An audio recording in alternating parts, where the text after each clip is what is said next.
today is on prime factorization. In my attempt to make it more entertaining, I've got some music. Prime factorization. Okay, so we need to remember what a prime number is. A prime number is a number with two factors, one and itself. So some examples of that would be 2, 3, 5, 7, 11, and 13. And a lot of people forget about 2 because they think that 2 is even. Well, it can't be a prime number, but 2 in fact is a prime number because it's got factors 1 and 2, so it's a prime number. The opposite of a prime number would be something called a composite number, and a composite number is a number that has more than 2 factors. So some examples of that would be 4, 6, 8, 9, 10, 12. Kind of feels like anything that's not prime would be composite. Almost. There are two kind of weirdo scenarios, and that would be 0 and 1. 0 and 1 are neither prime nor composite. Okay, so an important distinction to make. Okay, so that should be review. And in fact, the whole lesson today I think should be review because I believe you've seen this before. So now we're going to take a number and we're going to break it down into its prime factorization. So prime factorization of a number. What I want to do is I want to take 24 and I want to break it into its most basic components. That means all the prime numbers that make 24 up. So if you think about the periodic table of elements in science, water is made up of H2O, 2 parts hydrogen, 1 part oxygen. Well, 24 is made up of a bunch of different prime numbers. Those are the basic building blocks of every number. So let's take a look at how we do this. We're going to start with 24, and we're going to think of 2 numbers that multiply to give me 24, any 2 numbers. So I'm going to do, let's do 6 and 4. I take 6 and 4, and I make a little tree out of it. 6 times 4 is 24. Then I say to myself, is 6 prime or is 4 prime? And in both cases, neither one of those are prime. So I'm going to keep going with my tree. What 2 numbers multiply to give me 6? Well, 3 times 2. And I don't have any choices there. 3 happens to be prime, so I'll circle it. 2 happens to be prime, so I'll circle it. And that's kind of the end of the line there. That's the end of that path once I circle it. 4 can be broken into 2 times 2, both of which are prime, so I circle them. And now I know I've come to the end of my prime factorization tree.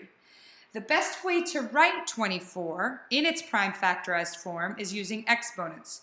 You start with your smallest number that's circled, happens to be 2. And I could write it as 2 times 2 times 2 times 3. And that would be the right answer. But I think you're more sophisticated than that, so I'd like you to write it exponentially.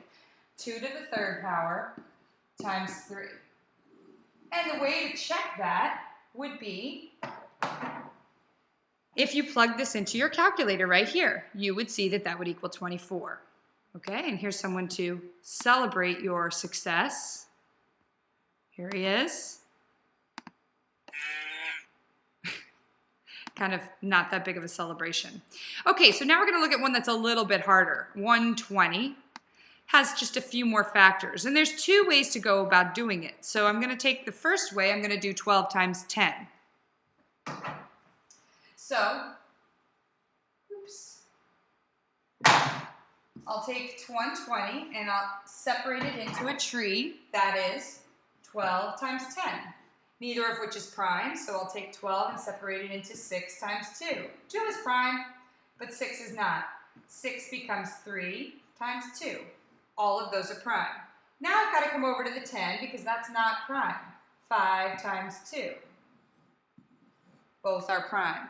And then I rewrite it. 2 to the 3rd power because there's 2 times 2 times 2. And my next number would be 3, so dot for times 3. And my next number would be 5, dot 5. And that would give me 2 to the 3rd times 3 times 5, which is indeed equal to 120. Another way to do it would be to have a different starting point. What if I had 60 times 2?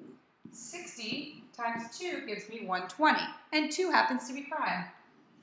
Then I take 60 and I break it into something else. You have lots of choices here. I'm going to do, 6 times 10, neither of which is prime. So I keep going. 3 times 2, both are prime.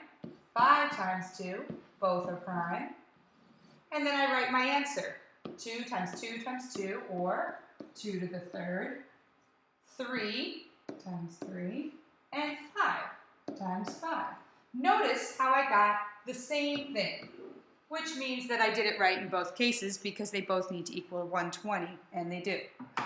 In this chapter, you start to do it using variables, as everything is in 7th grade. So first, let's do a little celebration for us on our 120. Here it is, ready? Make sure I do it right, and very exciting, I know. Okay, our last problem here is going to be 45xy to the third. So I'm going to go ahead and use my pen, and I'm going to take 45 and I'm going to break it into 9 times 5. 5 is prime. 9 is 3 times 3, both of which are prime. And I'm going to write my x as x and my y to the third as y times y times y. Those are considered prime because you can't write them as anything but that or that times 1. So the way I would do the prime factorization of 45xy to the third would be 3 squared times 5 times x times y to the third. So the variables really don't present too much of a problem right now. That would be the prime factorization for that.